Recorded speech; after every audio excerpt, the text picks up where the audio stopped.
Suamiku memberiku ponsel baru, hadiah terindah katanya. Tapi ponsel lamanya adalah racun. Dia melarangku menyentuhnya. Saat dia mandi, aku nekat. Galeri itu, chat itu. Ya Tuhan, suamiku yang kukira sempurna, sungguh tak kuduga. Sebelum ceritanya dimulai, silakan tulis di kolom komentar dari daerah mana saja teman-teman yang menonton cerita ini. Jangan lupa like dan subscribe agar channel ini bisa semakin berkembang dan bisa mempersembahkan cerita yang lebih menarik lagi. Jangan sentuh yang itu. Suara Reza, suaminya, membentak lebih tajam dari petir di siang bolong. Tangan Fitri, yang hanya iseng hendak menggeser sedikit ponsel lama Reza yang tergeletak di meja kerja, membeku di udara. Jantungnya serasa copot dan jatuh ke lantai. Ini bukan Reza yang ia kenal. Ini bukan suami lembut yang selalu memanggilnya, sayang. Fitri menarik tangannya kembali seolah baru saja menyentuh bara api. Ia menatap Reza dengan mata terbelalak, bingung dan sedikit takut. Reza, sadar akan kekasarannya, langsung mengubah ekspresinya. Senyum karismatik yang selalu meluluhkan Fitri, kini terpasang lagi di wajahnya. Ia tertawa kecil, meski terdengar sangat sumbang di telinga Fitri. Maaf, sayang, kata Reza, berjalan mendekat dan mengusap lembut kepala Fitri. Refleks. Data kantor. Rahasia sekali. Kamu tahu, kan, pekerjaan Mas lagi sensitif. Fitri hanya mengangguk pelan, tapi hatinya tidak tenang. Data kantor? Sensitif? Sejak kapan Reza, seorang manajer investasi yang kata-katanya selalu manis, punya rahasia kantor yang membuatnya membentak seperti tadi? Makanya, lanjut Reza, suaranya kembali manis, seolah insiden tadi tidak pernah terjadi. Ia meraih sebuah kotak yang sedari tadi tergeletak di sofa. Mas belikan kamu yang baru. Yang ceng, biar kamu senang. Ia menyodorkan kotak ponsel terbaru. Fitri seharusnya melompat kegirangan. Ini ponsel mahal. Hadiah yang luar biasa. Tapi di matanya, hadiah itu kini terasa janggal. Hadiah itu terasa seperti sogokan. Hadiah itu terasa seperti penjaga rahasia. Wah, makasih, Mas. Desis Fitri, mencoba tersenyum. Yang lama sudah usang, kata Reza, sambil melirik ponsel lama Fitri yang ada di meja. Buang saja yang itu. Pakai yang ini. Tapi yang aneh, Reza tidak membuang ponsel lamanya sendiri. Ponsel yang baru saja dibelanya mati-matian itu. Sebaliknya, Fitri melihat dengan mata kepalanya sendiri. Reza mengambil ponsel lamanya, memasukkannya ke dalam laci meja kerjanya, dan klik. Laci itu dikunci. Jantung Fitri berdebar lagi. Sejak kapan Reza mengunci laci? Rumah mereka di Depok ini adalah surga kecil mereka. Tempat di mana tidak ada rahasia. Atau begitulah yang Fitri yakini selama 3 tahun pernikahan mereka. Kehidupan mereka tampak sempurna. Reza adalah suami idaman semua wanita. Perhatian, sukses, dan selalu memanjakan Fitri. Fitri, yang awalnya hanya gadis sederhana, merasa seperti memenangkan lotre kehidupan. Tapi guncangan kecil tadi, bentakan dan suara kunci laci itu, meretakkan kesempurnaan itu. Malam itu, Fitri tidak bisa tidur. Ponsel baru yang berkilauan tergeletak di meja rias. Tapi matanya hanya tertuju pada ruang kerja di seberang kamar. Laci itu. Laci terkutuk itu. Apa yang kamu sembunyikan, Mas? Bisiknya pada kegelapan. Pikiran seorang wanita yang curiga selalu liar. Tapi pikiran Fitri hanya bisa menyentuh satu kesimpulan. Klise, murahan, tapi paling mungkin. Perselingkuhan. Ya, pasti itu. Pasti di ponsel lama itu ada foto-foto mesra. Ada cecet nakal dengan wanita lain. Itu sebabnya Reza panik. Itu sebabnya dia memberinya ponsel baru, untuk mengalihkan perhatian. Rasa sakit yang tajam menusuk ulu hati Fitri. Dikhianati. Dibohongi. Ia merasa mual. Suami yang ia layani, ia cintai, yang ia anggap sebagai imamnya, ternyata bermain api di belakangnya. Hari-hari berikutnya adalah neraka yang dingin. Fitri harus berpura-pura. Ia harus tersenyum saat Reza memujinya. Ia harus memakai ponsel barunya, memamerkan betapa ia menyukainya. Tapi di dalam, hatinya hancur berkeping-keping. Setiap kali Reza tidak melihat, mata Fitri seperti magnet yang tertarik pada laci kerja itu. Laci itu sekarang menjadi pusat alam semesta Fitri, simbol dari semua kebohongan Reza. Reza sendiri menjadi semakin protektif. Ia yang biasanya santai, kini menjadi tegang setiap kali Fitri membersihkan ruang kerja. Biar Mas saja yang bersihkan meja itu, sayang, katanya, selalu dengan senyum palsu. Banyak dokumen penting. Fitri hanya mengangguk, tapi dalam hatinya ia berteriak. Dokumen penting apa? Dokumen perceraian kita, Mas? Atau foto-foto selingkuhanmu? Kecurigaan itu menggerogotinya. Ia mulai memperhatikan hal-hal kecil. Reza sering menerima telepon, tapi selalu berjalan ke taman belakang untuk menjawabnya. Suaranya berbisik. Saat ditanya, jawabannya selalu sama. Pekerjaan. Pekerjaan apa yang harus bisik-bisik? Batin Fitri. Tangannya meremas lap piring hingga putih. Fitri tahu dia harus menemukan buktinya. Dia tidak bisa hidup dalam kebohongan ini. Dia harus tahu siapa wanita itu. Dia harus melihat wajah wanita yang telah merusak rumah tangganya. Dia mulai merencanakan. Dia harus mendapatkan ponsel itu. Dia harus membukanya. Dia harus tahu kebenarannya. Sepahit apapun itu. Dia hanya perlu menunggu kesempatan yang tepat. Kesempatan untuk membuka laci terkunci itu dan menghancurkan hatinya sendiri demi sebuah kebenaran.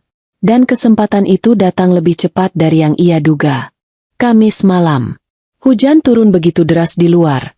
Seolah langit Depok ikut menangis bersama kegelisahan hati Fitri. Guntur menyambar-nyambar, memberikan latar suara yang dramatis untuk apa yang akan terjadi. Reza baru saja pulang. Tampak lelah. Mas mandi dulu. Ya, lengket sekali badan ini, katanya, melepaskan dasi dan berjalan gontai ke kamar mandi. Fitri mengangguk. Jantungnya tiba-tiba terasa seperti ada yang meremas. Iya, Mas. Air hangatnya sudah aku siapkan. Reza tersenyum. Senyum lelah yang tidak disadari Fitri adalah senyum kelegaan palsu. Dia masuk ke kamar mandi dan menutup pintu. Klik. Pintu dikunci. Tak lama kemudian, suara gemericik air dari shower terdengar, berpadu dengan suara hujan di luar. Disinilah kesempatan itu.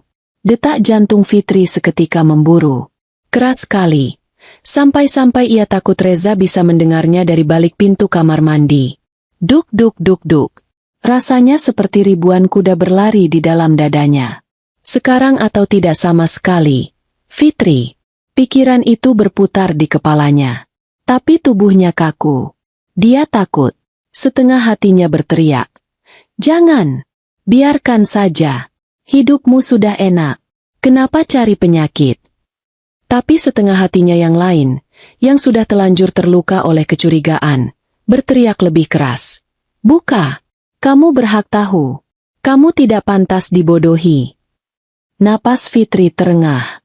Suara air itu. Suara air itu adalah pelindungnya. Selama air itu mengalir, Reza tidak akan mendengar apa-apa. Ia teringat sesuatu. Sesuatu yang ia yakin Reza lupakan karena terlalu sibuk dengan rahasianya. Kunci duplikat. Dulu, setahun yang lalu, Reza pernah memberinya satu set kunci duplikat seluruh laci di rumah, termasuk laci kerja. Buat jaga-jaga kalau Mas kelupaan, katanya waktu itu. Fitri menyimpannya di tempat yang ia sendiri hampir lupa. Kotak jahit lamanya, di laci paling bawah lemari pakaian. Dengan tangan gemetar hebat, seperti tangan seorang pencuri di rumahnya sendiri, Fitri membuka laci lemari. Ia mengaduk-aduk di antara gulungan benang, jarum, dan kancing-kancing bekas. Dapat sebuah kunci perak kecil, dingin di telapak tangannya yang berkeringat. Ia berjingkat, kakinya terasa seperti jeli, menuju ruang kerja. Suara air di kamar mandi masih terdengar stabil. Aman. Reza mungkin sedang memakai sabun, atau keramas. Dia selalu mandi lama. Fitri berdiri di depan laci terkutuk itu. Ini adalah batasnya. Jika ia memasukkan kunci ini, Tidak ada jalan untuk kembali. Bismillah. Ia memasukkan kunci ke lubang.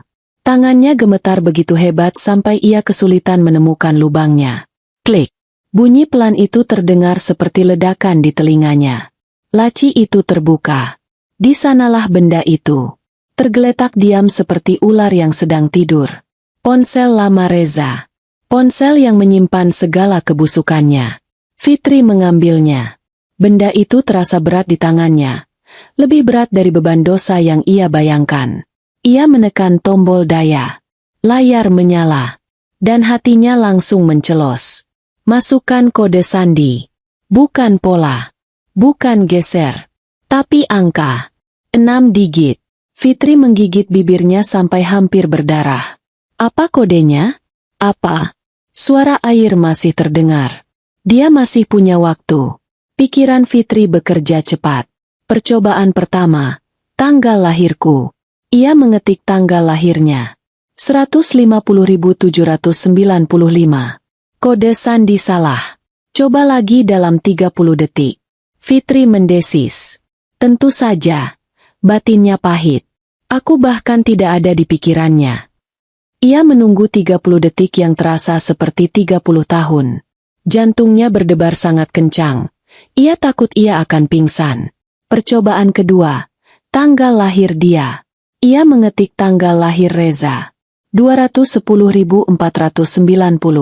Kode sandi salah. Coba lagi dalam 1 menit. 1 menit. Fitri panik. Bagaimana jika Reza selesai mandi? Bukan aku. Bukan dia, lalu siapa? Percobaan ketiga. Tanggal pernikahan kami. Pasti ini, pikirnya. Momen paling spesial dalam hidup mereka. Dia tidak mungkin melupakannya. 080822. Kode sandi salah. Coba lagi dalam 5 menit. Ya Tuhan. Fitri hampir melempar ponsel itu. 5 menit. Fitri bersandar ke meja. Lemas. Air matanya mulai menggenang. Tega kamu, Mas. Tega. Dia kalah. Dia tidak akan bisa membukanya. Dia harus mengembalikannya. Dia sudah hendak menutup laci, menyerah pada nasibnya sebagai istri yang dibodohi. Tapi tiba-tiba sebuah ingatan melintas. Seperti kilat. Sekitar sebulan lalu, Reza menerima paket. Sebuah kado yang dibungkus cantik. Fitri bertanya itu untuk siapa? Reza menjawab dengan gugup. Teman kantor, ulang tahun. Namanya Karina.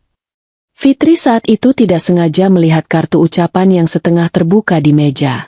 Ada tulisan tangan Reza. Selamat ulang tahun ke-26, Karina. 130.899. Saat itu Fitri hanya menganggapnya sebagai teman kerja biasa. Tapi sekarang, Karina. Nama itu terasa pahit di lidahnya. Firasat seorang istri. Itu satu-satunya yang ia punya. Waktu tunggu 5 menit sudah habis. Ini adalah kesempatan terakhirnya. 130.899. Dia mengetik 6 angka itu. 6 angka yang mewakili wanita lain. Klik. Ponsel itu tidak bergetar. Tidak ada peringatan. Kode sandi salah. Ponsel itu terbuka. Layar home screen muncul. Menampilkan foto wallpaper standar. Bukan foto Fitri. Bukan foto Reza, tapi gambar pemandangan. Fitri menutup mulutnya dengan kedua tangan, menahan jeritan yang mendesak keluar dari tenggorokannya. Dia berhasil. Dia masuk. Dan tepat saat itu, suara gemericik air di kamar mandi berhenti. Jantung Fitri serasa berhenti berdetak. Glek. Suara pintu kamar mandi dibuka dari dalam. Itu adalah suara paling mengerikan yang pernah Fitri dengar sepanjang hidupnya.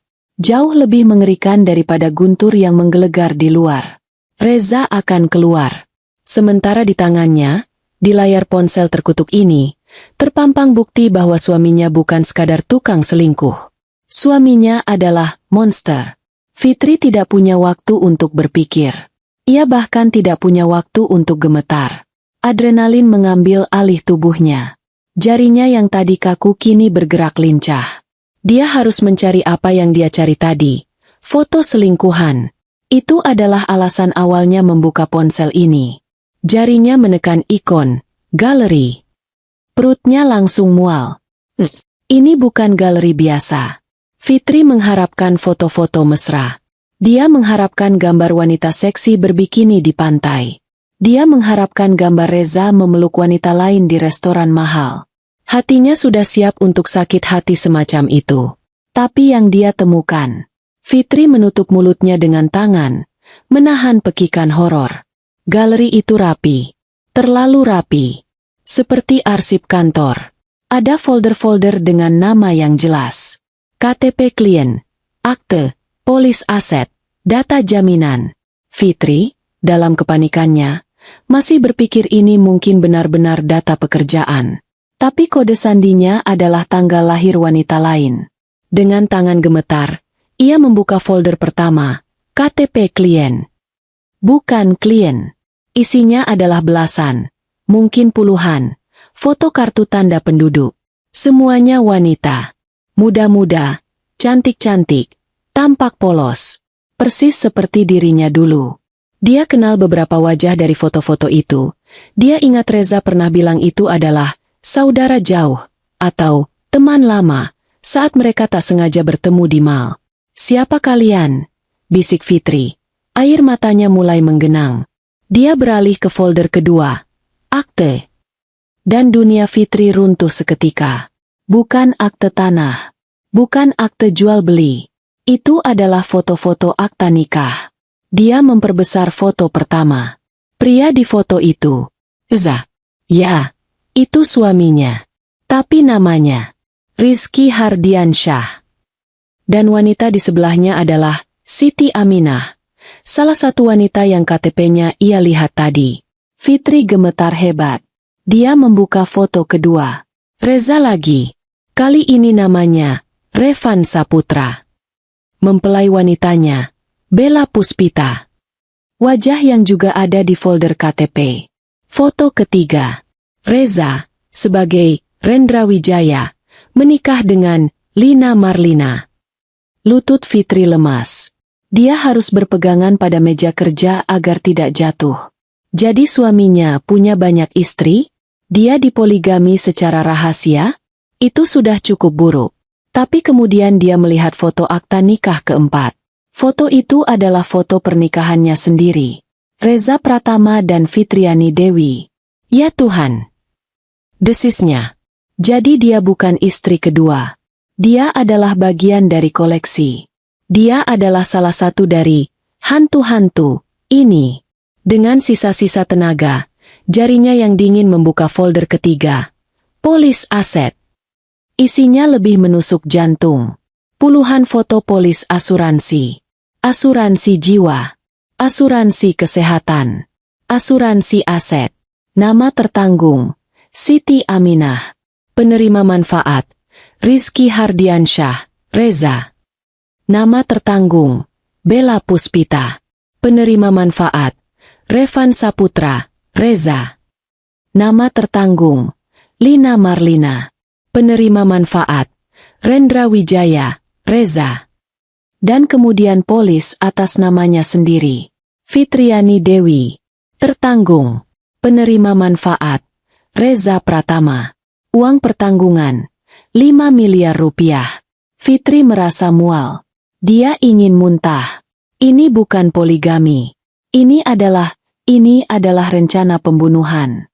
Rencana untuk menguras aset dan mencairkan asuransinya. Dia harus keluar. Dia harus lari. Tapi dia tidak bisa bergerak. Dia harus melihat lebih jauh. Seberapa dalam lubang kelinci ini? Dia keluar dari galeri. Matanya liar mencari aplikasi lain. Ada satu aplikasi chat yang tampak aneh. Bukan aplikasi biasa. Ikonnya seperti kalkulator. Dia membukanya. Hanya ada satu kontak yang tersimpan di sana. Nama kontaknya Damar. Fitri membuka riwayat percakapan itu. Isinya adalah bahasa kode. Bahasa yang membuat darah Fitri membeku. Damar. Bos. Pasien baru. Yang di Depok gimana? Sudah siap. Diisolasi? Reza. Aman. Proses isolasi dari keluarga inti sudah beres. Vitamin rutin sudah masuk 3 bulan. Target sudah mulai bergantung penuh. Damar, bagus. Tutup polis. Yang atas nama Lina Marlina kemarin lancar jaya. Uangnya sudah cair. Kapan kita proses yang Depok? Pasien baru. Depok. Fitri adalah target Depok. Isolasi dari keluarga. Fitri teringat. Sejak menikah, Reza perlahan tapi pasti menjauhkannya dari keluarganya. Dia selalu bilang ibu Fitri terlalu ikut campur. Dia bilang kakak Fitri mata duitan. Dia membiayai liburan untuk keluarga Fitri, tapi di saat yang sama menjejali pikiran Fitri bahwa mereka hanya memanfaatkan kebaikan Reza. Dan vitamin. Fitri menelan ludah. Rasa pahit tiba-tiba memenuhi mulutnya. Setiap malam, Reza memberinya vitamin stamina dengan segelas air hangat. Biar kamu gak gampang sakit, sayang. Katanya, pil itu. Ya Tuhan, pil itu. Fitri menggulir layar ke pesan terakhir. Pesan yang baru dikirim beberapa jam lalu. Pesan dari Damar. Pesan yang menentukan nasib Fitri. Damar, target Depok sudah matang. Sesuai rencana, jadwal, evakuasi, Sabtu ini. Pastikan RSJ rekanan siap. Dokumen pengalihan aset sudah siap saya bawa. Fitri melihat kalender di sudut layar ponsel. Hari ini Kamis. Sabtu. Itu lusa. Kurang dari 48 jam. Evakuasi. Rumah sakit jiwa. Mereka tidak akan membunuhnya. Tidak secara langsung. Mereka akan membuatnya gila. Mereka akan memasukkannya ke rumah sakit jiwa, mengambil alih semua asetnya secara legal, dan mungkin meninggalkannya membusuk di sana selamanya. Itu jauh lebih buruk dari kematian. Dan tepat pada saat itu, suara gagang pintu kamar mandi diputar. Reza keluar. Darah Fitri serasa tersedot seluruhnya dari wajahnya. Waktu seolah berhenti. Suara cekrek gagang pintu itu bagaikan tembakan pistol di telinganya. Reza berdiri di ambang pintu kamar mandi. Hanya mengenakan handuk yang melilit pinggangnya. Rambutnya yang basah meneteskan air ke lantai. Dia tampak seperti dewa Yunani yang baru keluar dari pemandian. Dulu, pemandangan ini akan membuat hati Fitri berdebar penuh cinta. Sekarang, yang Fitri lihat adalah iblis. Kamu ngapain, Fit? Suara Reza rendah, dingin. Bukan suara manis yang biasa ia dengar. Ini adalah suara predator yang mencium ada sesuatu yang salah. Pikiran Fitri berlari 1000 km per jam. Ponsel masih di tangannya. Laci masih terbuka. Tidak ada waktu. Dalam sepersekian detik yang terasa seperti keabadian, Fitri melakukan satu-satunya hal yang bisa ia lakukan. Dia menjatuhkan ponsel itu kembali ke laci. Mendorong laci hingga tertutup dengan suara bam yang keras. Mencabut kunci duplikat. Dan dalam satu gerakan panik, dia berbalik dan melempar kunci duplikat itu sekenanya ke arah keranjang cucian kotor di sudut ruangan. Dia terengah-engah, bersandar di meja kerja. Jantungnya serasa akan meledak dari dadanya. Reza tidak bergerak. Matanya yang tajam, mata yang dulu Fitri puja sebagai mata yang teduh, kini memindainya, menilainya, mencurigainya. Aku tanya, kamu ngapain? Ulang Reza, berjalan perlahan ke arahnya. Setiap langkahnya bagaikan langkah algojo. Fitri harus berakting. Nyawanya bergantung pada ini. Dia mengangkat wajahnya, memasang ekspresi paling bingung dan takut yang bisa ia kumpulkan, yang sebenarnya tidak sulit, karena dia memang sangat ketakutan. Mas! Kaget! Pekiknya. Suaranya dibuat melengking. Ya ampun, Mas! Kamu ngagetin aku aja. Fitri memegang dadanya. Mengatur napasnya yang putus-putus. Mata Reza menyipit. Kamu belum jawab. Kenapa kamu di ruang kerja? Kenapa kamu tutup laci itu? Fitri menelan ludah. Itu, tadi, aku dengar ada suara. Mas. Kayak tikus. Cicit gitu. Aku kira di dalam laci meja Mas. Itu alasan paling bodoh di dunia. Fitri tahu itu. Reza tahu itu. Reza berhenti satu langkah di depannya. Dia menatap wajah Fitri. Pucat pasi seperti mayat. Keringat dingin sebesar biji jagung mengalir di pelipisnya. Padahal udara malam itu dingin karena hujan. "Tikus?" tanya Reza. Satu alisnya terangkat. "Iya, Mas. Aku takut banget. Makanya aku tadi buka laci. Mau lihat. Tapi nggak ada. Terus Mas tiba-tiba keluar. Aku kaget. Ya aku tutup lagi." Cerocos Fitri. Mencoba terdengar senatural mungkin, walau suaranya bergetar hebat. Reza menatapnya lama. Keheningan di antara mereka begitu pekat. Hanya terisi suara hujan di luar dan detak jantung Fitri yang menggila. Lalu, Reza tersenyum. Senyum itu. Senyum karismatik yang selalu meluluhkan hatinya. Tapi sekarang, Fitri melihatnya sebagai topeng iblis. "Ya ampun, sayang," kata Reza. Suaranya kembali manis dan penuh perhatian. "Kamu ini ada-ada aja. Mana ada tikus di rumah kita yang bersih begini?" Dia mengulurkan tangan, mengusap keringat di pelipis Fitri dengan ibu jarinya. Sentuhan itu terasa dingin, seperti sentuhan mayat. Fitri harus menahan diri untuk tidak bergidik ngeri. "Lihat, kamu sampai pucat begini," lanjut Reza. "Pasti kamu kaget banget." "Maaf ya, Mas, tadi suaranya keras. Mas juga kaget lihat kamu panik." Fitri hanya bisa mengangguk lemah. "Iya, Mas. Nggak apa-apa." "Kamu sakit, sayang?" tanya Reza lagi. Matanya menyelidik. Di dalam otaknya, Fitri berteriak. "Ya, aku sakit. Aku sakit melihatmu, monster." Tapi yang keluar dari mulutnya adalah, "Nggak tahu, Mas. Tiba-tiba pusing aja. Kayaknya masuk angin." "Nah, kan?" Reza tampak lega. Dia meraih bahu Fitri dan membimbingnya keluar dari ruang kerja, menjauh dari laci terkutuk itu. "Itu karena kamu kecapean. Masuk angin. Mas sudah bilang, jangan terlalu sering begadang nonton drama." Fitri hanya menurut. Kakinya terasa seperti jeli. Dia berhasil. Untuk saat ini, Reza percaya, atau pura-pura percaya, pada kebohongannya. Reza mendudukkan Fitri di tepi ranjang. "Tunggu di sini. Mas ambilkan vitamin rutin kamu. Biar staminanya kuat. Biar nggak gampang sakit." Jantung Fitri yang baru saja sedikit tenang, kini serasa dijatuhkan lagi dari gedung tinggi. Vitamin. Bukan. Itu adalah obat penenang. Obat yang membuatnya siap untuk diisolasi. Fitri melihat Reza berjalan santai ke meja rias. Membuka laci kecil tempat botol obat putih itu disimpan. Mengambil segelas air dari dispenser di kamar. Ini adalah ujiannya. Reza berbalik, membawa satu butir pil putih kecil di telapak tangannya dan segelas air. "Minum, sayang," katanya. Senyumnya masih terpasang. "Biar pusingnya hilang. Habis ini langsung tidur." Fitri menatap pil itu. Pil kematiannya. Dia tidak bisa menolak. Jika dia menolak, Reza akan tahu. Semua usahanya tadi akan sia-sia. Reza akan tahu bahwa dia tahu.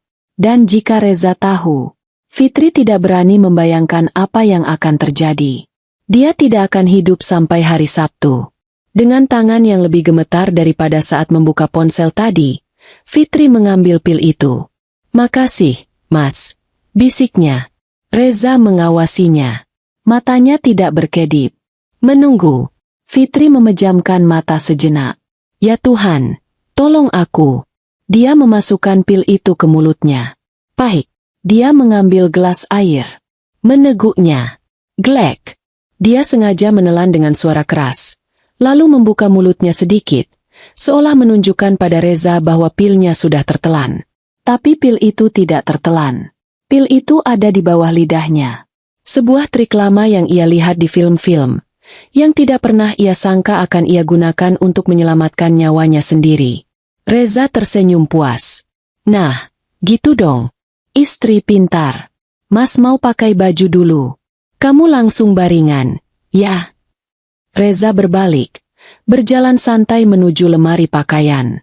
Saat punggung Reza menghilang di balik pintu lemari, Fitri tidak membuang waktu 1 detik pun. Dia melompat dari ranjang, berlari tanpa suara ke kamar mandi. Kamar mandi yang sama tempat suaminya baru saja keluar. Dia membungkuk di atas wastafel. "Cuy!" Dia memuntahkan pil itu ke lubang wastafel. Pil itu sudah mulai larut, meninggalkan rasa pahit yang luar biasa di seluruh mulutnya. Dia segera membuka keran air sekeras-kerasnya, mengguyur sisa-sisa pil itu, memastikan tidak ada bukti yang tertinggal. Dia berkumur cepat, lagi dan lagi, mencoba menghilangkan rasa pahit dan rasa takut dari mulutnya. Dia menatap bayangannya di cermin. Wajah pucat yang sama. Tapi matanya bukan lagi mata istri naif yang penurut. Mata itu penuh dengan api. Mata seorang wanita yang baru saja melihat neraka dan memutuskan untuk tidak tinggal diam. Dia keluar dari kamar mandi, tepat saat Reza selesai berganti piyama. "Sudah baikan?" tanya Reza. "Sudah, Mas." Pusingnya mulai reda. Bohong Fitri. Suaranya kini lebih stabil. "Bagus.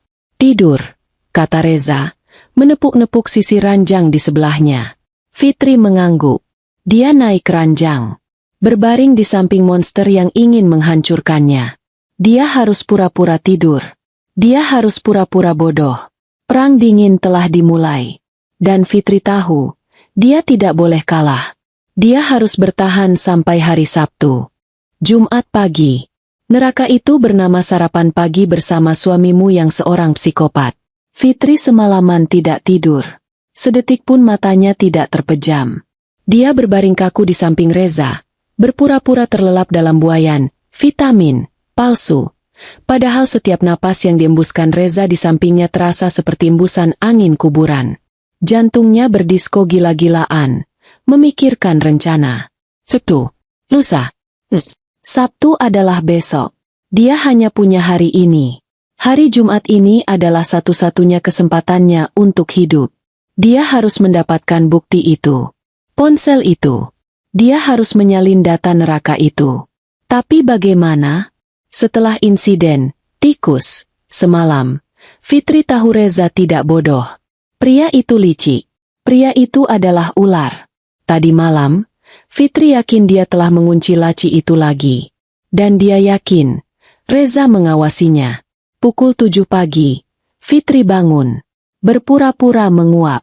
"Pagi, Mas," sapanya, mencoba suaranya semanis madu, padahal di dalam hatinya dia sedang meludahi wajah pria itu. "Pagi, sayang," balas Reza, tersenyum dari meja kerja. Dia sudah rapi. Aneh, biasanya dia baru bersiap-siap jam 8.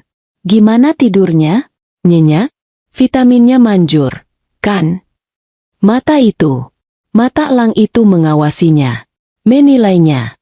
Fitri tertawa kecil, tawa yang terasa seperti pecahan kaca di tenggorokannya. "Iya, Mas. Pules banget. Rasanya badanku enteng." "Bagus. Teruslah berakting, Fitri." "Mas kok sudah rapi? Nggak ke kantor?" tanya Fitri, sambil berjalan ke dapur. Jantungnya berdebar. "Mas kerja dari rumah hari ini. Banyak data yang harus direview," jawab Reza. Hati Fitri mencelos. Kerja dari rumah? Itu berarti dia akan duduk di depan meja kerja itu sepanjang hari, menjaga laci iblisnya. Habislah dia. Fitri tidak boleh panik. Dia harus berpikir. "Ya sudah, aku buatin kopi spesial ya, Mas," kata Fitri. "Boleh," kata Reza. Matanya sudah kembali fokus ke layar laptopnya. Ini dia. Laptop. Sebuah ide gila, ide nekat, terlintas di kepala Fitri. Ide yang sangat berisiko. Tapi dia tidak punya pilihan lain. Dia harus menciptakan kepanikan.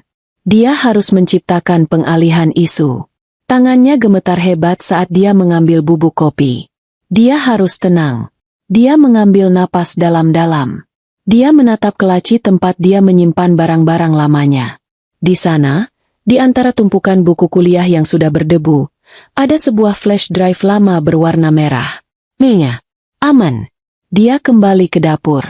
Dia merebus air. Aroma kopi yang biasanya menenangkan, kini terasa seperti bau mesiu. Dia membuat kopi terkuat. Pahit. Panasnya mendidih. Kopi siap, Mas. Serunya. Suaranya dibuat ceria. Dia berjalan dari dapur menuju ruang kerja. Reza masih di sana, duduk membelakanginya, terpaku pada layar laptop. Sempurna. Fitri membawa cangkir kopi panas itu dengan kedua tangan. Langkah 1. Langkah 2. Dia tepat di belakang Reza. Ini, Mas, kopinya. Dan kemudian, dia melakukannya. Dia tersandung. Aduh, pekiknya. Biur. Seluruh isi cangkir. Kopi hitam yang masih mengepulkan asap. Tumpah.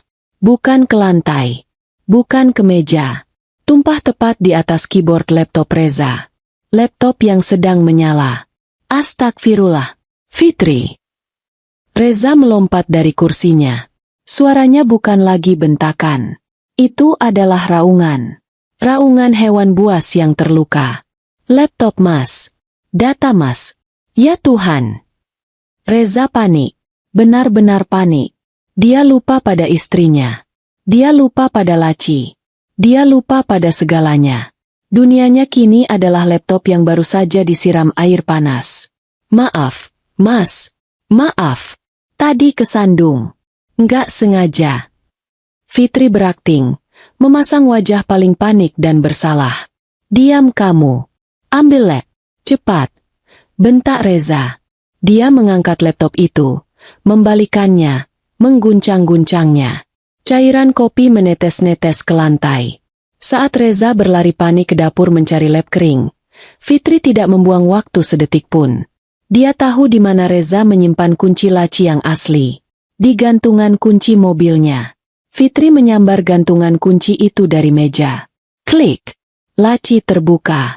Jantungnya serasa mau copot. Ponsel iblis itu ada di sana. Dia menarik flash drive merah dari sakunya. Tapi dia butuh kabel data. Di mana? Dia mengobrak-abrik laci itu. Di sana. Kabel data hitam. Dia mencolokkan ponsel ke kabel, dan kabel ke flash drive. Dia bersyukur flash drive lamanya punya konektor OTG. Layar ponsel menyala. Meminta kode sandi. 130.899, tanggal lahir si pelakor, Karina.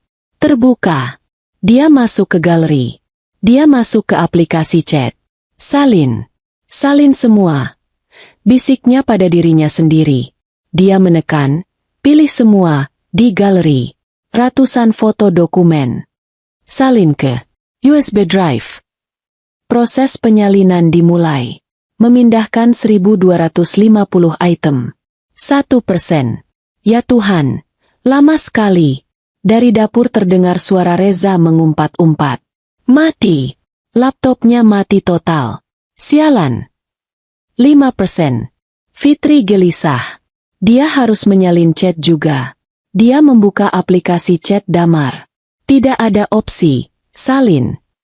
Brengsek. Dia harus memotretnya. Tapi pakai apa? Ponsel barunya ada di kamar. Kalau dia ambil, Reza akan curiga. Dia harus fokus pada salinan galeri. Itu yang utama. 15%. Fitri, kamu di mana? Suara Reza semakin dekat. Di sini, Mas. Cari lab lagi. Bohong Fitri. Sambil menunggu, matanya liar memindai isi ponsel itu. Dia melihat satu folder yang tadi malam tidak sempat ia buka. Folder itu terkunci. Dia membukanya. Tidak ada sandi. Isinya ya Tuhan. Folder itu berisi rekaman, audio, dan video. Dia mengklik satu video pendek. Seorang wanita. Bukan Siti. Bukan Bella. Wanita lain. Matanya kosong. Rambutnya acak-acakan. Dia tampak linglung. Seperti orang mabuk berat. Tanda tangan di sini, Lina. Terdengar suara di balik kamera. Itu suara Reza. Suara manis yang sama yang memanggilnya. Sayang. Aku mau pulang. Rintih wanita bernama Lina itu. Tanda tangan dulu. Ini surat izin cuti kamu. Tanda tangan, nanti kita pulang, bujuk Reza. Wanita itu, dengan tangan gemetar, menandatangani setumpuk kertas. Fitri mematikan video itu. Tangannya mual. Itu bukan surat cuti. Itu pasti surat kuasa pengalihan aset. Dia membuka rekaman audio. Isinya hanya rintihan. Jangan, Mas sakit, jangan, vitaminnya pahit. Fitri menutup mulutnya. Dia tidak bisa bernapas. Ini lebih gila dari yang dia bayangkan. 75%. Ini gara-gara kamu. Semua data kantor Mas hilang. Reza masuk kembali ke ruangan. Wajahnya merah padam karena murka. Dia melempar lap basah ke lantai. Mas, maaf. 95%. Maaf. Kamu pikir maaf bisa mengembalikan data, Mas? Reza membentaknya. 100%. Pemindahan selesai. Ya Tuhan, Mas, aku ganti. Tepat saat Reza membalikan badan, membelakangi Fitri untuk menatap laptopnya yang sudah mati dengan putus asa. Cepat. Fitri mencabut flash drive, mencabut kabel, melempar ponsel kembali ke laci, mengunci laci, melempar gantungan kunci kembali ke meja dengan suara pelan. Semua dalam 3 detik. Ketika Reza berbalik lagi untuk memarahinya, Fitri sudah berdiri di depannya, menangis terseduh-seduh. Maaf, Mas, aku benar-benar nggak sengaja. Isaknya. Reza menatapnya dengan jijik. Sudah, jangan nangis. Bikin pusing. Gara-gara kecerobohan kamu, pekerjaan Mas hancur. Reza sibuk. Dia mengambil ponsel barunya, ponsel kerjanya yang asli, dan mulai menelepon seseorang. Halo, Damar. Gawat, laptop gue mati total. Data di sana. Sialan. Kayaknya kita harus percepat. Fitri tidak mendengarkan lagi. Dia terus menangis. Tapi di dalam hatinya, dia tersenyum. Di dalam saku daster yang ia kenakan, tergenggam sebuah flash drive merah. Panas. Sepanas api neraka. Dia berhasil. Dia mendapatkan bukti kunci. Sekarang, dia hanya perlu keluar dari rumah ini hidup-hidup. Dia harus pergi. Reza masih sibuk di telepon di ruang kerja. Mondar-mandir seperti macan di dalam kandang. Dia marah besar soal laptopnya. Ini adalah kesempatan emas. Fitri menyelinap kembali ke kamar. Jantungnya berdebar kencang. Flash drive itu masih tergenggam erat di tangannya. Sampai buku-buku jarinya memutih. Rasanya benda kecil itu adalah bom waktu yang siap meledak. Dia tidak bisa ke polisi. Pikiran itu jelas. Tadi dia mendengar Reza menelepon. Damar. Dengan begitu tenangnya setelah panik. Itu artinya Damar adalah problem solver. Jika Reza dan Damar adalah sindikat, mereka pasti punya koneksi. Polisi mana? Bagaimana jika dia melapor ke kantor polisi yang ternyata rekanan mereka? Dia bisa-bisa baru sampai di depan pintu kantor polisi, lalu diseret paksa ke rumah sakit jiwa. Tamat. Dia sendirian. Tidak sepenuhnya. Ada satu orang. Satu nama yang melintas di benaknya. Nama yang selalu menjadi tempatnya mengadu sebelum dia menikah dan diisolasi oleh Reza. Winda. Sahabatnya sejak kuliah. Winda yang cerdas. Winda yang galak. Winda yang sekarang menjadi pengacara hebat di Jakarta. Fitri meraih ponsel barunya. Ponsel, hadiah, yang kini terasa seperti alat penyadap. Dia tidak berani menelepon. Bagaimana jika Reza memasang sesuatu di ponsel ini? Dia harus pergi. Dia harus menemuinya langsung. Tapi bagaimana caranya? Reza sedang marah besar. Pria itu tidak akan melepaskannya pergi begitu saja. Fitri harus menggunakan akal liciknya. Akal yang baru saja ia temukan hari ini. Dia harus menciptakan alasan yang tidak bisa dibantah Reza. Alasan yang sepele, tapi penting bagi seorang wanita. Arisan. Dia ingat, Reza membenci teman-teman arisannya. Menganggap mereka bodoh dan suka pamer. Sempurna. Fitri menghapus air mata palsunya. Dia berganti pakaian. Memakai daster yang sedikit lebih bagus. Lalu dia berjalan keluar kamar, menemui Reza yang baru saja menutup telepon. Wajah Reza masih masam. "Mas," panggil Fitri. Suaranya dibuat ragu-ragu dan takut. Reza menoleh. "Apa lagi?" "Itu. Aku boleh pergi sebentar." Mata Reza langsung menyipit. "Pergi? Kemana? Kamu baru saja membuat masalah besar." "Bukan pergi, Mas. Cuma sebentar. Ke depan komplek. Ada arisan. Hari ini aku yang dapat." Bohong Fitri. Dia bahkan tidak punya grup arisan. "Sebentar aja, Mas. Cuma ambil uangnya. Setorannya, kan, pakai uangku. Sayang kalau hangus. Nanti uangnya bisa buat bantu servis laptop Mas." Dia sengaja menambahkan kalimat terakhir. "Uang." Itu adalah tombol pemicu Reza.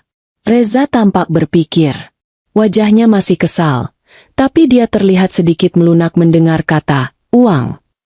"Cuma ambil uang?" tanyanya. "Iya, Mas.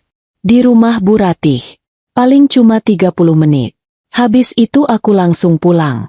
"Aku janji," kata Fitri, memasang wajah sememelas mungkin. Reza mendengus. "Ya sudah. Cepat. Jangan lama-lama. Dan jangan pakai mobil. Jalan kaki saja ke depan." Perintah itu adalah berkah. Jalan kaki. Itu artinya Reza tidak akan bisa melacak mobilnya. "Iya, Mas.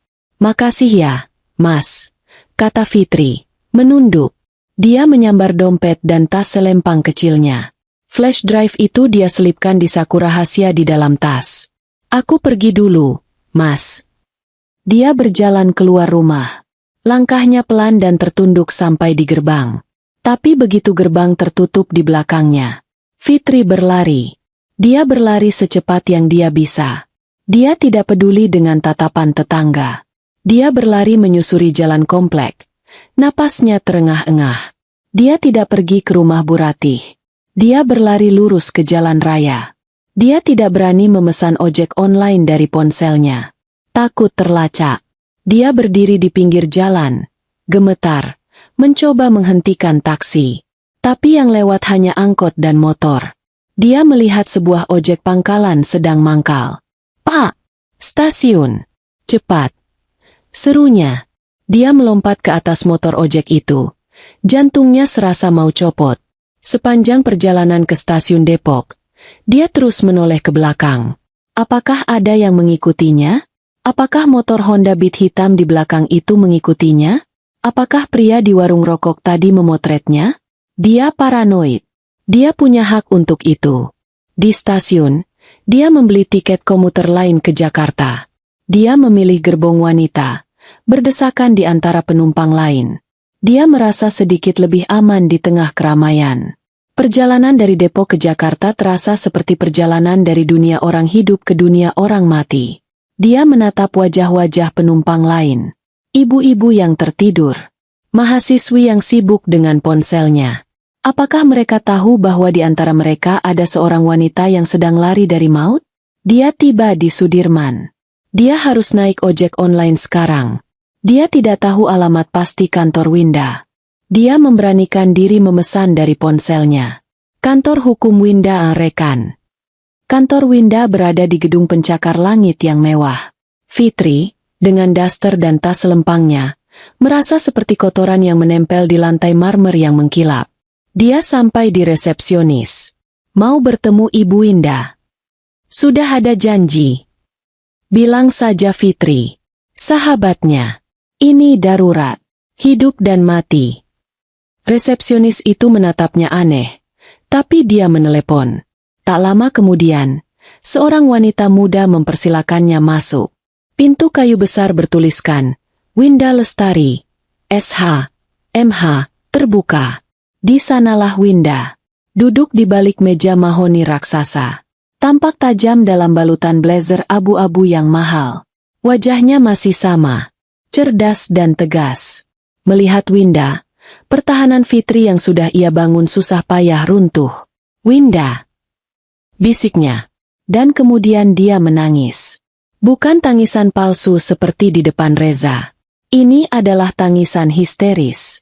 Tangisan seorang wanita yang ketakutan setengah mati. Fitri! Astaga! Kamu kenapa? Winda melompat dari kursinya, berlari memeluk sahabatnya. Kamu diapain? Si Reza KDRT. Dia mukul kamu. Fitri tidak bisa bicara. Dia hanya menggeleng-gelengkan kepala di pelukan Winda. Tubuhnya terguncang oleh isak tangis. Tenang, Fit. Tenang. Kamu aman di sini, kata Winda, mengelus punggungnya. Winda, sang pengacara, yang terbiasa dengan klien yang menangis. Dia membimbing Fitri duduk di sofa kulit yang empuk. Dia membawakan segelas air putih. Tarik napas. Minum dulu. Cerita pelan-pelan, kata Winda.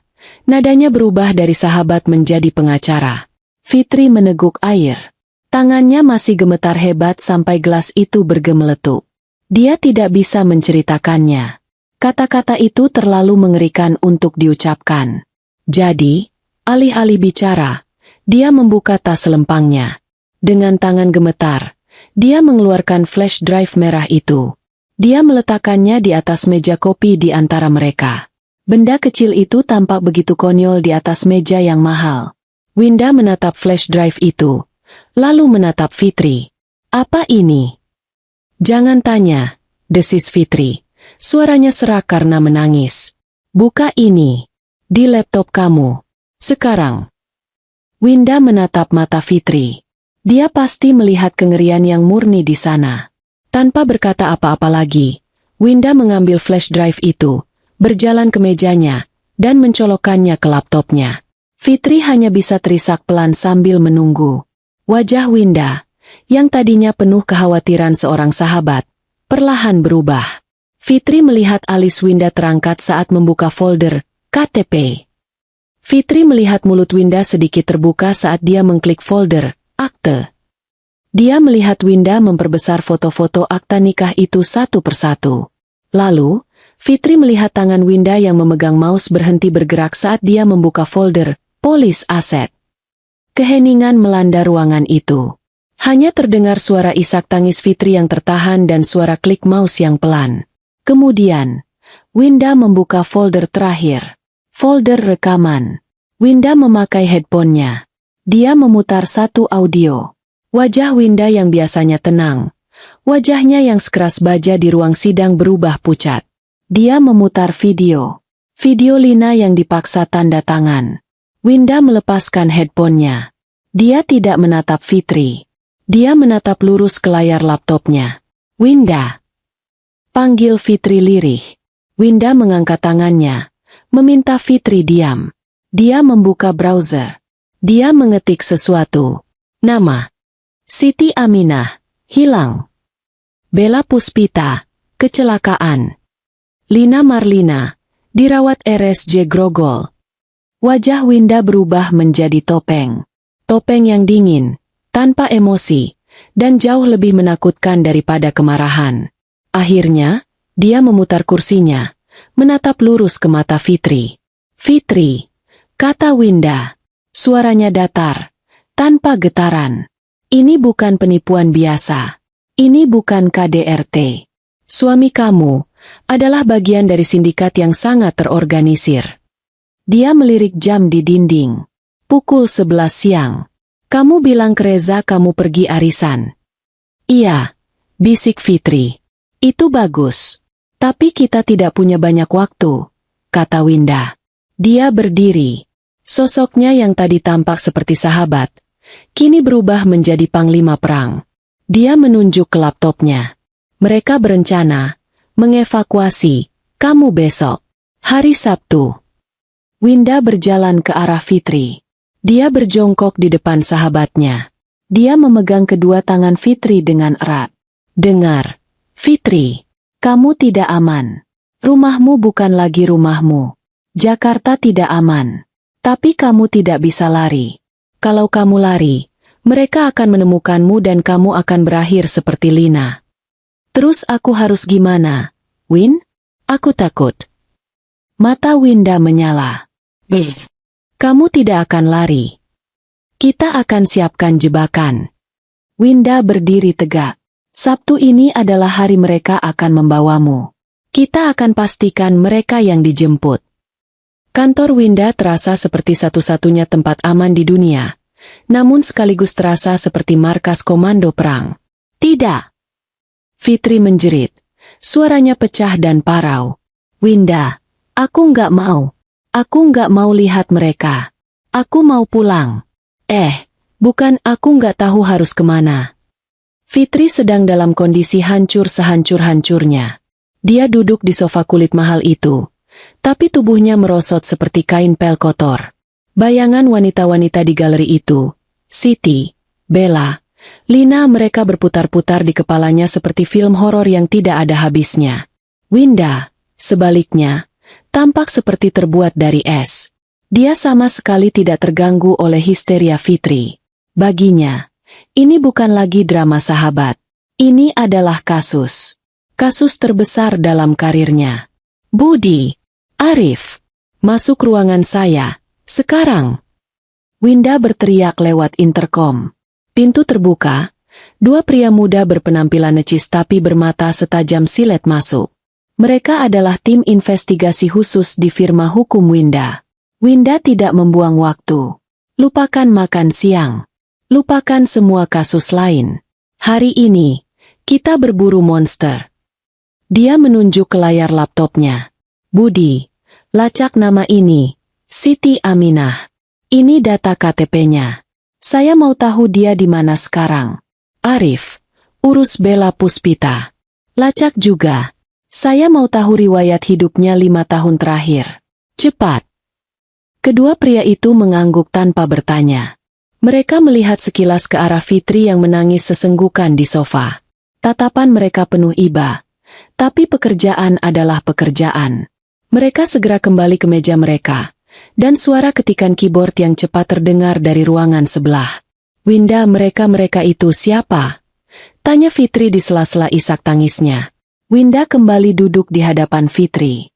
Dia menggenggam tangan Fitri. Tapi genggamannya bukan genggaman sahabat yang menenangkan. Itu adalah genggaman baja yang memaksa Fitri untuk fokus. Mereka adalah kamu, Fitri, kata Winda. Suaranya rendah dan menusuk. Mereka adalah Fitri-Fitri yang lain. Fitri yang tidak sempat lari. Fitri yang tidak punya sahabat pengacara. Jantung Fitri serasa diremas. Kamu harus kuat, lanjut Winda. Aku tahu aku minta banyak. Kamu baru saja tahu suamimu iblis. Tapi kalau kamu hancur sekarang, kita kalah. Kamu akan berakhir seperti mereka. Aku takut. Bagus. Kamu harus takut. Gunakan rasa takut itu, kata Winda. Rasa takut itu yang akan membuatmu tetap hidup. Telepon di meja Winda berdering. Dia mengangkatnya. Ya, Budi. Gimana? Winda mendengarkan. Wajahnya yang sudah keras, semakin mengeras. Oke, cari data kepolisiannya. Laporan orang hilang. Siapa yang melapor? Winda menutup telepon. Dia menatap Fitri. Siti Aminah, kata Winda. Wanita di akta nikah pertama Reza. Status kependudukannya dinyatakan hilang oleh keluarga. Sejak 2 tahun lalu. 1 bulan setelah dia menikah dengan pria bernama Rizky Hardiansyah. Fitri merasa mual. Dia berlari ke kamar mandi kecil di ruangan Winda dan memuntahkan seluruh isi perutnya. Dia tidak sarapan apa-apa. Yang keluar hanya cairan asam lambung yang pahit. Sepahit hidupnya. Saat dia kembali sambil terhuyung-huyung, Arif, anggota tim yang satu lagi, berdiri di depan meja Winda. Mbak Winda, kata Arif, suaranya pelan, seolah takut terdengar oleh Fitri. Ini gila. Bicara, Arif, perintah Winda. Bella Puspita. Ditemukan. Tapi tidak bernapas. Maksud kamu? Dia meninggal, Mbak, 3 bulan lalu. Laporan beritanya ada. Kecelakaan tunggal. Masuk jurang di puncak. Mobilnya terbakar. Fitri menjerit. Kali ini jeritan yang tertahan di tenggorokan. Dia ambruk ke lantai. Kecelakaan. Di puncak. Polisi menyatakan murni kecelakaan, lanjut Arif. Tidak ada yang janggal. Tapi, saya cek polis asuransinya. Cair seminggu setelah pemakaman. 5 miliar. Penerima manfaat. Revan Saputra. Suaminya. Revan Saputra. Dan yang lebih gila, desis Arif. Suaminya tidak ada di pemakaman. Dia hilang setelah klaim cair. Winda menutup matanya sejenak. Dia menarik napas panjang. Bagaimana dengan Lina Marlina? Itu saya yang cek, Mbak, kata Winda. Sesuai rekaman video itu, dia dipaksa tanda tangan. Dan sesuai chat Reza dengan Damar, dia dikirim ke RSJ. Winda memutar laptopnya ke arah Fitri yang masih terduduk di lantai. Di layar terpampang data seorang pasien. Rumah Sakit Jiwa Cahaya Hati. Grogol. Winda membacakan. Pasien atas nama Lina Marlina. Masuk 6 bulan lalu. Diagnosa. Skizofrenia paranoid akut. Non-komunikatif. Keluarga penanggung. Rendra Wijaya. Suaminya. Keringat dingin membanjiri tubuh Fitri. Jadi ini polanya. Ini adalah rantai makanan iblis. Mereka tidak dibunuh, bisik Fitri. Matanya kosong menatap layar. Tentu saja tidak. Kata Winda sinis. Membunuh itu kotor. Ribet. Meninggalkan jejak. Reza itu licik. Dia, pintar. Dia tidak membunuh mereka. Fit. Dia membuat mereka hilang. Winda berdiri dan berjalan mondar-mandir di depan jendela. Seperti singa betina yang siap menerkam. Rencananya sempurna. Aku harus akui, suamimu itu jenius. Kata Winda. Nadanya penuh kebencian. Winda menatap Fitri. Dengar. Ini adalah cara kerja mereka. Rencana 5 langkah sang predator. Langkah pertama. Isolasi. Winda memulai. Mengangkat satu jari. Dia mencari target. Wanita yang mungkin sedikit jauh dari keluarga. Wanita naif yang haus cinta. Seperti maaf. Fit seperti kamu. Dia menikahimu. Lalu dia mulai memotong. Menjauhkanmu dari keluargamu. Menjelek-jelekan teman-temanmu. Sampai kamu hanya punya dia. Sampai duniamu hanya dia. Fitri terisak. Itu benar. Persis seperti itu. Reza selalu bilang keluarga Fitri hanya mau uangnya. Reza bilang Winda adalah pengaruh buruk. Langkah kedua. Ketergantungan. Lanjut Winda. Dia membuatmu bergantung secara fisik. Obat penenang dosis rendah. Sesuatu yang membuatmu sedikit linglung, sedikit bingung, gampang capek. Sesuatu yang membuatmu semakin bergantung padanya. Mas, aku pusing. Iya, sayang, minum vitaminnya ya. Itu persis. Fitri ingat, 3 bulan terakhir dia memang merasa lebih sering lelah dan bingung. Dia kira itu hanya karena stres rumah tangga biasa. Langkah ketiga, pengalihan aset. Winda menatap tajam. Setelah kamu lumpuh secara mental, dia beraksi. Seperti video Lina itu. Dia membuatmu tanda tangan. Surat kuasa. Surat jual beli. Surat pengalihan aset. Dalam kondisi linglung, kamu akan tanda tangan apa saja. Kamu bahkan tidak ingat kamu pernah tanda tangan. Langkah keempat, eksekusi. Suara Winda menjadi sangat dingin.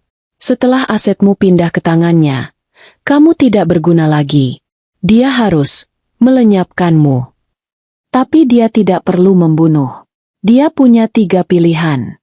Pilihan A, kamu hilang. Kabur dari rumah. Seperti Siti Aminah. Pilihan B, kamu kecelakaan. Ceroboh. Seperti Bella Puspita. Atau pilihan C, favoritnya. Rumah sakit jiwa, bisik Fitri. Tepat, seru Winda. Itu yang paling bersih. Dia mendaftarkanmu sebagai pasien gila, didukung oleh vitamin yang sudah dia berikan berbulan-bulan. Dia bayar dokter di RSJ rekanan. Kamu dikurung, diberi obat dosis tinggi sampai kamu benar-benar gila. Sementara dia, sebagai suami yang sedih, mengurus hartamu. Dan langkah kelima. Fitri sudah tahu jawabannya. Tutup polis, kata Winda. Dia mencairkan semuanya. Asuransi jiwa, aset, semua. Dia menjadi kaya raya. Dan dia pergi mencari pasien baru. Target Depok. Fitri menatap Winda. Sabtu. Besok. Itu adalah hari eksekusiku. Winda mengangguk. Wajahnya serius sekali. Fitri, dengar. Ini lebih besar dari yang kamu bayangkan. Ini sindikat. Reza otaknya. Damar eksekutornya. RSJ itu rekanannya. Mungkin ada polisi yang terlibat. Kita tidak bisa lari ke sembarang kantor polisi. Lalu kita harus bagaimana, Win? Kita lari ke luar negeri? Pekik Fitri. Winda tersenyum. Senyum yang menakutkan. Senyum baja. Lari? Kita tidak akan lari. Winda mengambil gagang teleponnya. Dia tidak menelepon polisi lokal. Dia menekan nomor pribadi. Halo, Paman Haryo. Maaf mengganggu waktunya. Ini Winda. Iya, benar. Paman, aku punya sesuatu yang besar untukmu. Sangat besar. Aku punya sindikat penipuan dan pembunuhan berencana di atas mejaku. Lengkap dengan buktinya. Winda menatap Fitri. Matanya menyala. Sabtu ini adalah hari mereka akan membawamu. Kita akan pastikan mereka yang dijemput. Pulang.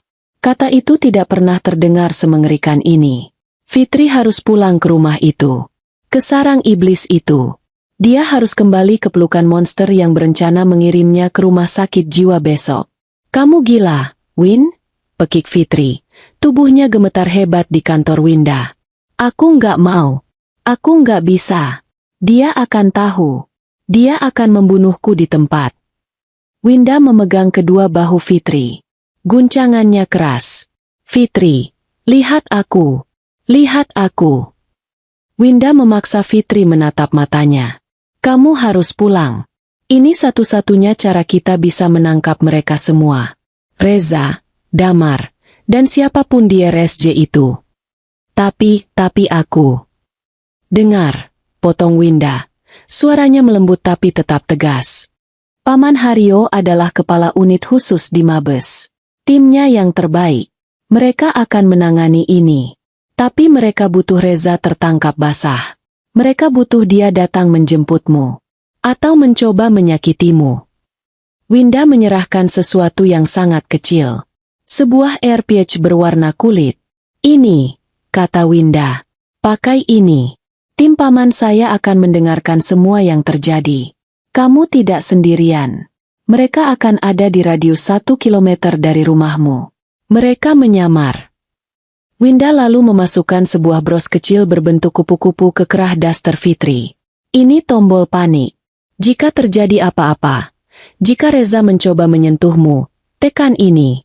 Tekan bagian tengahnya. Dalam 30 detik, tim buser akan mendobrak pintumu. Mengerti? Fitri menelan ludah. Ini seperti di film-film. Tapi ini nyata. Ini nyawanya. Dia mengangguk lemah. Mengerti. Dan satu hal lagi, kata Winda. Kamu harus bersikap normal. Kamu adalah Fitri yang bodoh. Fitri yang naif. Fitri yang baru pulang arisan dan ketakutan karena suaminya marah soal laptop. Aku harus berakting, bisik Fitri. Kamu harus memberikan akting terbaik dalam hidupmu, Fit. Karena nyawamu taruhannya. Perjalanan pulang dari Jakarta ke Depok adalah siksaan paling brutal. Setiap lampu merah terasa seperti 1 jam. Setiap klakson mobil membuatnya melompat kaget. Dia naik taksi online. Tapi dia memesannya dari ponsel seorang satpam di lobi kantor Winda. Dia tidak mau mengambil risiko. Flash drive merah itu aman di tangan Winda. Itu adalah tiket kebebasannya. Pukul 5 sore. Dia berdiri di depan gerbang rumahnya. Rumah yang dulu terasa seperti surga, kini tampak seperti pintu neraka. Dia menarik napas panjang. Kamu bisa, Fitri. Demi Siti. Demi Bella. Demi Lina. Demi dirimu sendiri. Dia membuka gerbang. Rumah itu sepi. Dia masuk. Assalamualaikum, Mas. Panggilnya. Suaranya dibuat bergetar seolah ketakutan. Reza muncul dari ruang kerja. Hati Fitri langsung mencelos. Reza tidak terlihat marah. Dia tidak terlihat kesal karena laptopnya. Dia senyum. Senyum manisnya yang dulu selalu membuat Fitri luluh. Tapi sekarang, senyum itu adalah senyum ular. Waalaikumsalam, sayang. Sapa Reza.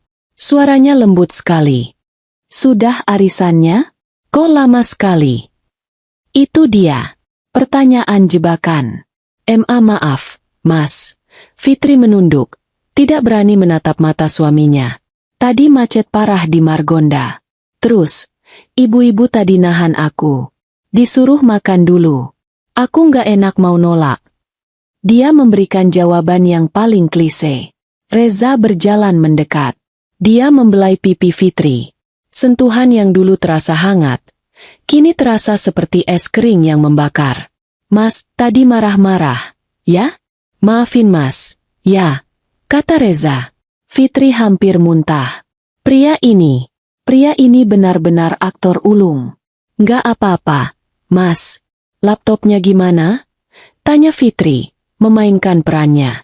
Sudah, jangan pikirkan itu. Mas sudah telepon orang kantor. Besok diganti baru, kata Reza enteng. Kamu pasti capek. Mandi, gih. Habis itu, kita masak yang spesial malam ini. Malam terakhir kita di sini. Jantung Fitri berdentum. Malam terakhir? Maksud Mas. Reza tertawa. Besok, Mas mau ajak kamu liburan kejutan. Kita ke puncak. Berdua saja. Menenangkan pikiran. Kamu pasti suka. Puncak. Tempat Bella Puspita masuk ke jurang. Fitri harus menahan diri agar tidak pingsan di tempat. Di telinganya, AirPitch itu berdengung pelan. Dia tahu tim polisi mendengarkan semuanya. Wah beneran, Mas? Sahut Fitri. Suaranya dibuat berbinar. Asyik. Fitri mandi dulu. Ya. Fitri berlari ke kamar. Dia mengunci pintu. Bersandar di baliknya. Napasnya memburu. Dia hampir gila. Tenang, Bu Fitri. Kami dengar semuanya. Tetap tenang. Ikuti permainannya. Suara seorang pria yang tidak ia kenal berbisik di telinganya lewat AirPitch. Itu adalah tim Paman Haryo. Fitri menarik napas. Permainan. Malam itu, dia memasak. Reza, anehnya, menemaninya di dapur. Pria itu tidak melepaskan Fitri dari pandangannya sedetik pun. Dia tersenyum. Dia bercanda. Dia memeluk Fitri dari belakang saat Fitri mengaduk sayur. Mas sayang banget sama kamu, Fit. Bisiknya di telinga Fitri. Fitri hanya bisa tersenyum kaku. Sementara di dalam hatinya dia menjerit. Lepaskan aku, iblis. Mereka duduk di meja makan. Ini adalah jebakannya. Ini adalah panggungnya. Fitri memasak makanan kesukaan Reza. Rendang dan semur jengkol. Makanan spesial. Di luar, Fitri tahu, belasan polisi bersenjata lengkap bersembunyi di kegelapan. Menunggu sinyalnya. Mereka makan dalam diam sejenak. Hanya ada denting sendok dan garpu. Reza menatapnya dengan tatapan penuh cinta palsu. Gimana?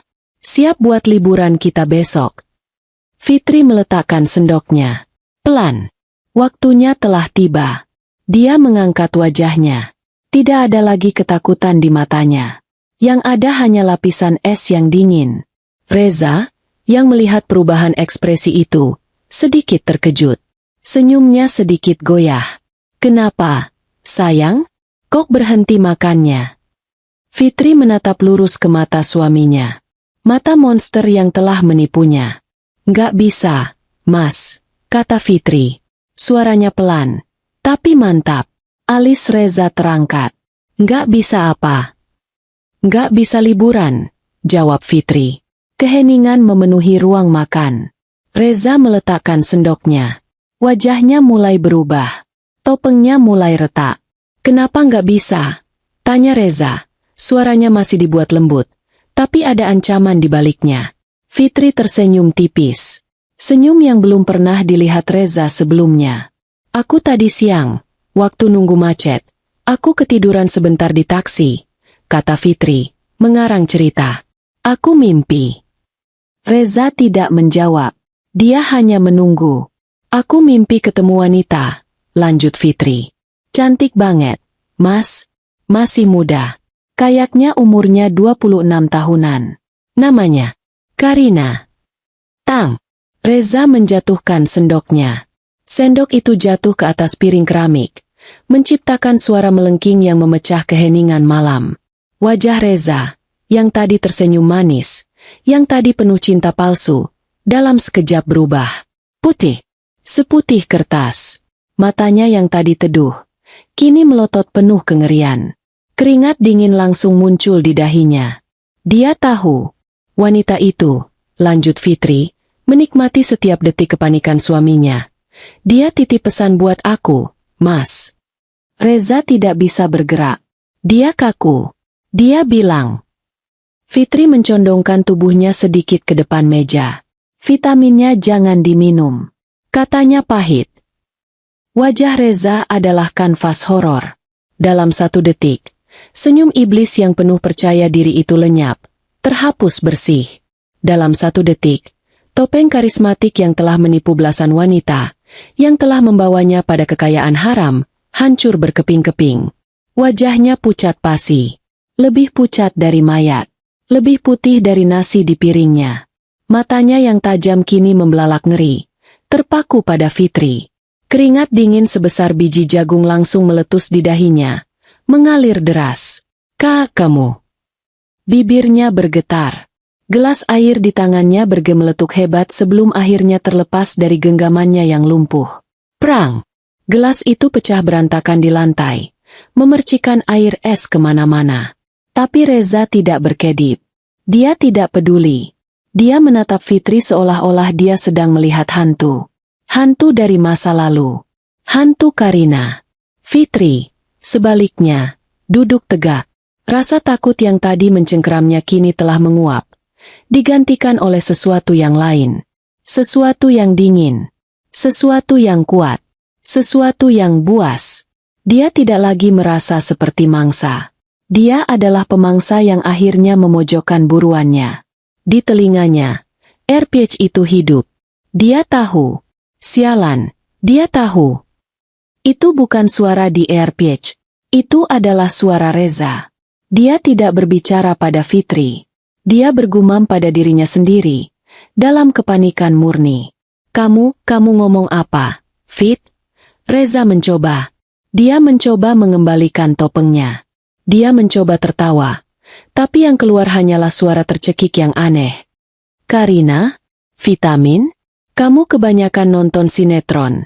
Sayang, kamu pasti sakit. Dia mencoba taktik lamanya. Gaslighting.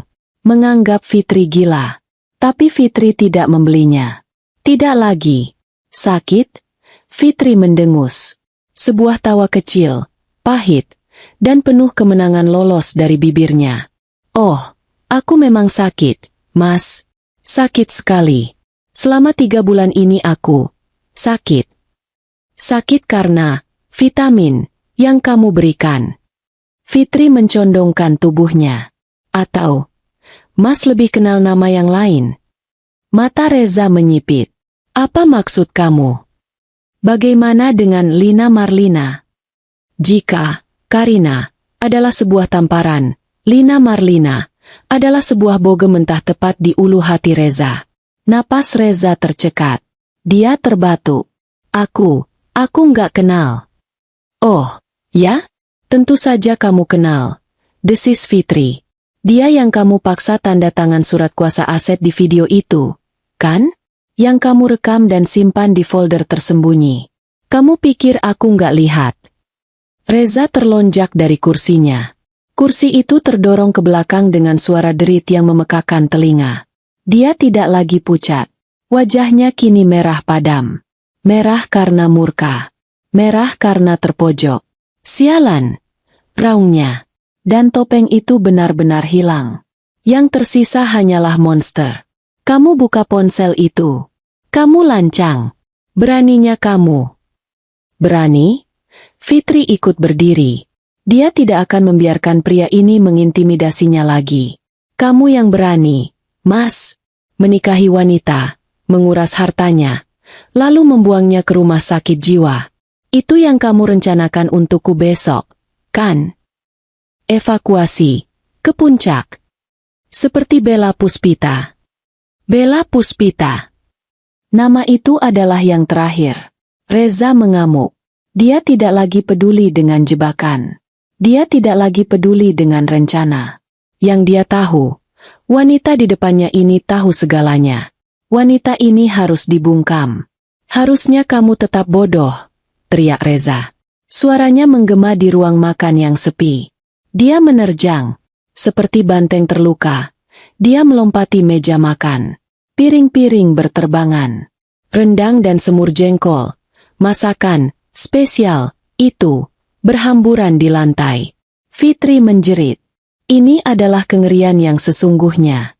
Bukan lagi perang dingin. Ini adalah perang fisik. Masuk, Bu Fitri. Kami dengar. Tekan tombolnya. Suara di AirPage-nya berteriak panik. Reza menerkam Fitri. Tangannya yang besar dan kuat mencengkeram lengan Fitri. Meremukkannya. Kamu mau hancurkan aku, hah? Aku bunuh kamu duluan. Fitri berjuang. Dia meronta. Dia mencakar. Tapi Reza jauh lebih kuat. Lepas. Brengsek. Lepaskan aku. Reza menyeretnya. Dia tidak peduli. Dia menarik rambut Fitri, membuat kepala Fitri terhentak ke belakang. Kamu mau lapor polisi? Mau jadi pahlawan? Reza tertawa. Tawa seorang maniak. Gak akan ada yang percaya sama kamu. Kamu itu gila. Aku punya surat dokternya. Kamu gila. Dia membenturkan tubuh Fitri ke dinding. Lukisan pernikahan mereka yang tergantung di dinding jatuh dengan suara brak. Kacanya pecah berkeping-keping. Punggung Fitri serasa patah. Di tengah rasa sakit dan panik, Fitri meraba kerah dasternya. Kupu-kupu. Bros itu. Saat Reza mengangkat tangannya, bersiap untuk menampar atau memukulnya, Fitri menekan bros itu. Dia menekannya dengan sekuat tenaga. Klik. Mati kamu, Fitri. Mati. Reza mengayunkan tangannya. Tapi sebelum tangan itu mendarat, ingkau. Suara bel rumah berbunyi. Reza membeku. Tangannya berhenti di udara. Kemarahannya yang membara langsung tergantikan oleh kebingungan. Ingkau. Bel itu berbunyi lagi. Reza menoleh ke arah pintu depan. Lalu kembali menatap Fitri yang terengah-engah di cengkeramannya. Siapa? Desis Reza. Fitri tidak tahu. Dia hanya menggeleng. Reza tampak berpikir cepat. Damar. Bisiknya. Sialan. Dia datang lebih cepat. Dia merusak semuanya. Reza melepaskan cengkeramannya pada Fitri dengan kasar. Mendorongnya hingga jatuh tersungkur di atas pecahan kaca lukisan pernikahan mereka. Aarg. Pekik Fitri. Telapak tangannya tergores. Darah segar mengalir. Bagus. Kata Reza. Matanya liar. Bagus dia datang. Biar dia lihat sendiri. Biar kita bereskan kamu sekarang juga. Reza berjalan cepat ke pintu depan. Masuk.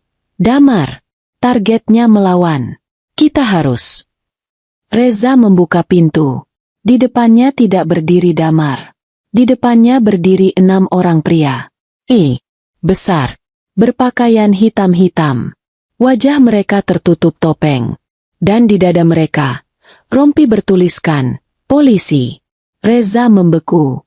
Mulutnya ternganga. Selamat malam, kata pria paling depan. Suaranya tenang dan mematikan. Kami dari tim Buser Mabes Polri. Anda Reza Pratama. Sebelum Reza bisa menjawab, tangkap. 2 petugas langsung menerjang Reza.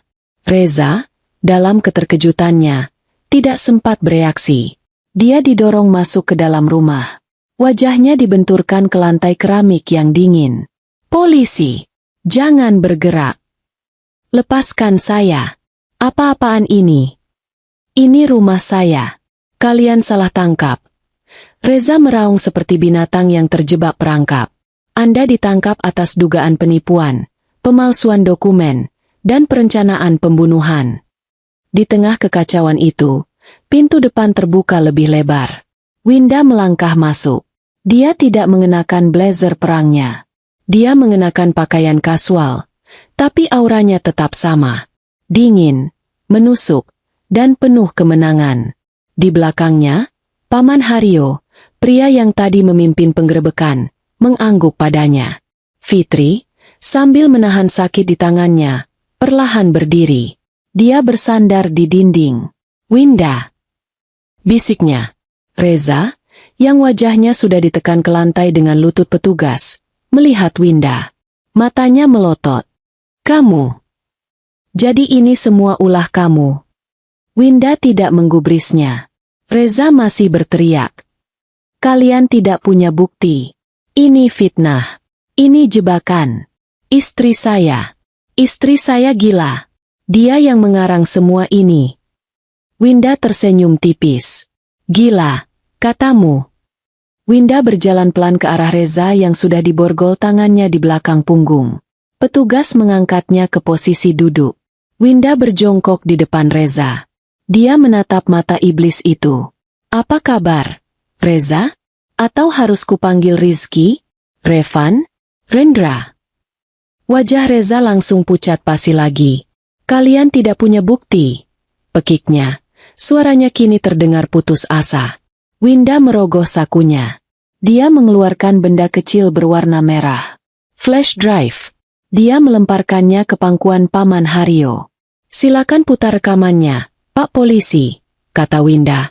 Suaranya bergema di rumah yang kini sunyi. Putar untuk semua orang, terutama yang di folder tersembunyi. Rekaman Lina Marlina. Winda kembali menatap Reza. Biar kita semua dengar. Siapa yang sebenarnya gila di sini? Reza menatap flash drive itu. Benda kecil itu adalah paku terakhir di peti matinya. Dia berhenti berteriak. Dia berhenti meronta. Seluruh tenaga di tubuhnya seolah tersedot habis. Bahunya merosot. Dia kalah. Kalah telak. Dia tidak lagi meraung. Dia hanya menunduk.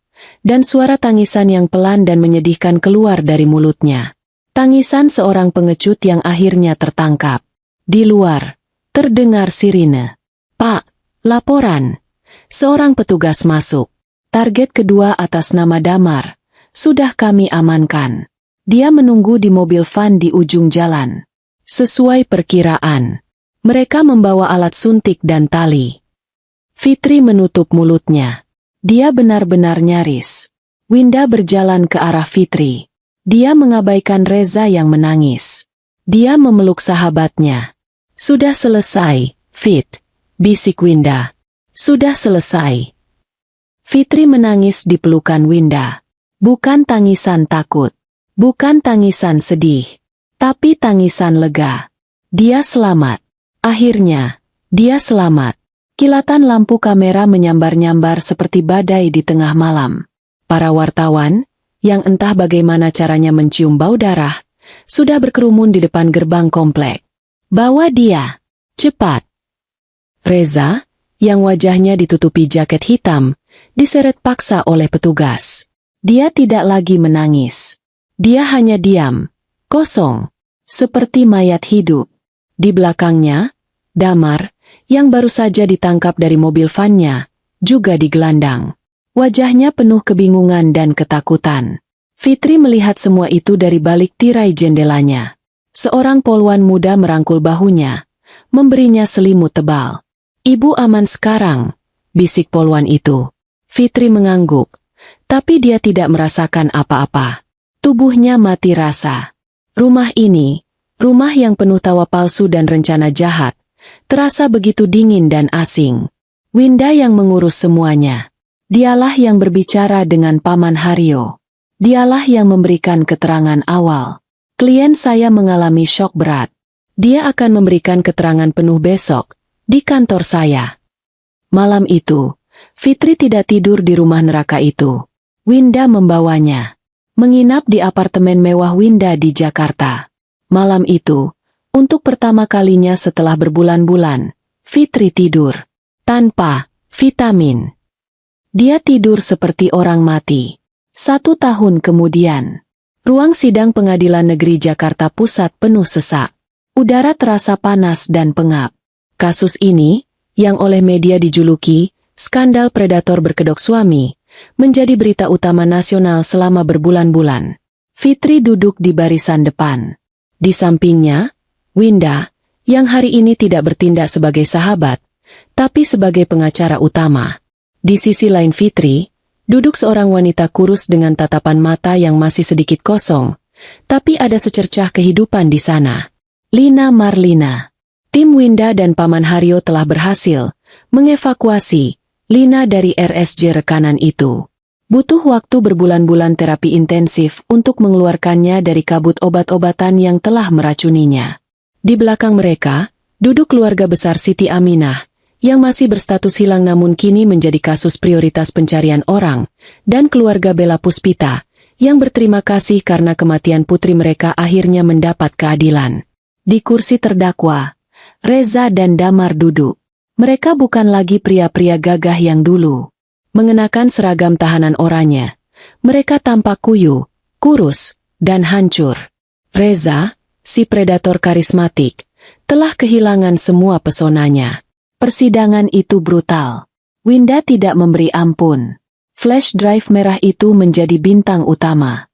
Rekaman video Lina yang dipaksa tanda tangan diputar di layar besar, membuat seluruh ruang sidang terhenyak ngeri. Rekaman audio rintihan para korban membuat para hakim menundukkan kepala. Foto-foto akta nikah palsu. Puluhan polis asuransi. Riwayat transfer uang miliaran rupiah. Satu persatu, dokter korup, perawat, bahkan petugas administrasi RSJ rekanan itu, ikut diseret ke meja hijau. Ini adalah sindikat. Gurita kejahatan yang menggurita. Dan Reza adalah kepalanya. Reza mencoba segalanya. Dia bilang dia dijebak. Dia bilang Fitri selingkuh dan ingin menguasai hartanya. Dia bilang flash drive itu palsu. Tapi bukti itu tak terbantahkan. Atas semua bukti yang telah dihadirkan, suara hakim ketua menggema, berat dan tanpa ampun. Fitri menahan napas. Terdakwa Reza Pratama alias Rizky Hardiansyah, Revan Saputra, dan Rendra Wijaya, serta terdakwa Damar terbukti secara sah dan meyakinkan bersalah melakukan tindak pidana berencana penipuan, pemalsuan, dan turut serta dalam perbuatan yang menyebabkan hilangnya nyawa orang lain. Menjatuhkan vonis. Seluruh ruangan hening. Pidana penjara seumur hidup. Tok, tok, tok. Palu hakim diketuk. Suara isak tangis kelegaan meledak di ruang sidang. Keluarga Bella dan Siti berpelukan.